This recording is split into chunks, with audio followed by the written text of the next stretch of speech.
আমি সুকান্ত। আজ আমি তোমাদের রায়মার্টিন প্রশ্নবিচিত্রা থেকে সপ্তম শ্রেণীর বাংলার 7 নম্বর মডেল সেটটি সলভ করে দেখাবো। ফার্স্ট ইউনিট টেস্ট 7 নম্বর মডেল সেট। তো চলো শুরু করা যাক। দেখো 1 নম্বর বলছে রামকিঙ্কর শান্তিনিকেতনের প্রথম কোন বিষয়টি শুরু করেন? উত্তর হবে অয়েল পেন্টিং। 2 নম্বর দেখো মসজিদ, সমাধি কিংবা অন্য কোনো ইমারতের অঙ্গ হিসেবে যে মিনার থাকে তাকে বলে মিনারেট। 3 নম্বর দেখো কবিকে নীল রঙটি ধার দিতে চাই মাছরাঙা। 4 নম্বর দেখো কোকোনট শব্দের অর্থ হলো লাল পদ্ম।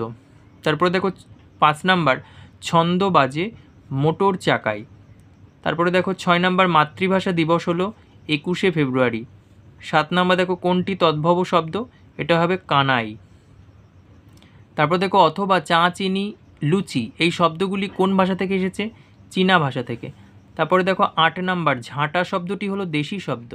অথবা যে সমস্ত শব্দ সংস্কৃত ভাষা থেকে অপরিবর্তিত আকারে বাংলা ভাষায় গৃহীত হয়েছে তাদের বলা হয় তৎসম শব্দ। আচ্ছা, তারপরে দেখো 2-1 ড্রয়িং শিখতে লাগলো খোকন। খোকন কোথায় ড্রয়িং শিখতো? স্কুলে। তারপরে দেখো 2-2 কার সৌজন্যে রামকিঙ্করের সঙ্গে শান্তিনিকেতনের যোগাযোগ হয়? রামানন্দ চট্টোপাধ্যায়। তারপরে দেখো 2-3 অয়েল পেন্টিং কি? অয়েল পেন্টিং হলো তৈলচিত্র। তারপরে দেখো 2-4 খোকন এখন কোন ক্লাসে পড়ে? খোকন এখন ক্লাস 10-এ পড়ে। তারপরে দেখো 2-5 এ মিনতি করি পদে কবি কার কাছে প্রার্থনা জানিয়েছেন? কবি বঙ্গমাতা অর্থাৎ তার জন্মভূমির কাছে প্রার্থনা জানিয়েছেন।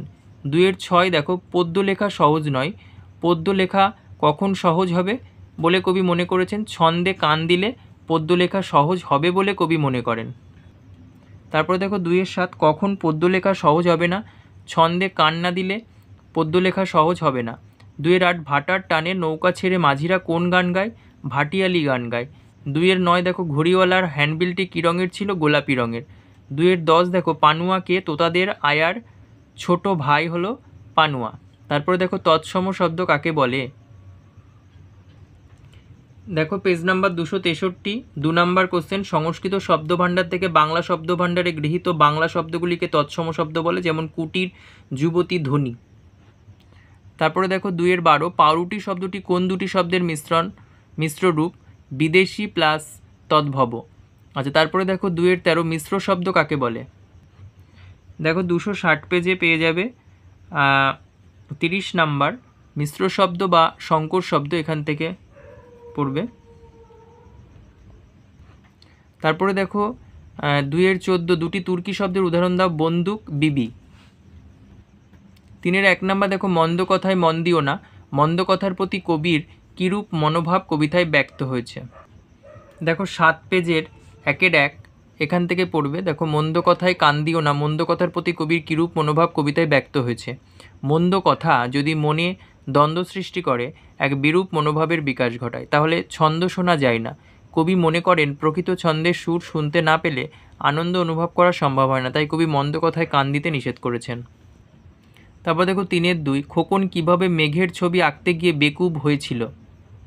Page number 58। 3-2 দেখো এটা লিখবে। বেকুব শব্দটির অর্থ হলো নির্বোধ বা বোকা, এই পর্যন্ত লিখবে। তারপর দেখো 3-3 সেই ধন্য নরকুলে কোন মানুষ নরকুলে ধন্য হয়? 27 পেজের 2.2 এখান থেকে লিখবে সেই ধন্য নরকুলে।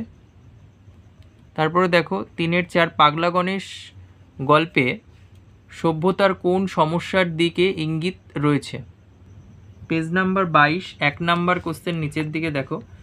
আলোচ্য পাগলা গণেশ নামক কল্পবিজ্ঞানধর্মী গল্পে দেখা যায় মানব সভ্যতা বিজ্ঞানের হাত ধরে সুদূর ভবিষ্যতের উন্নতির শিখরে পৌঁছেছে।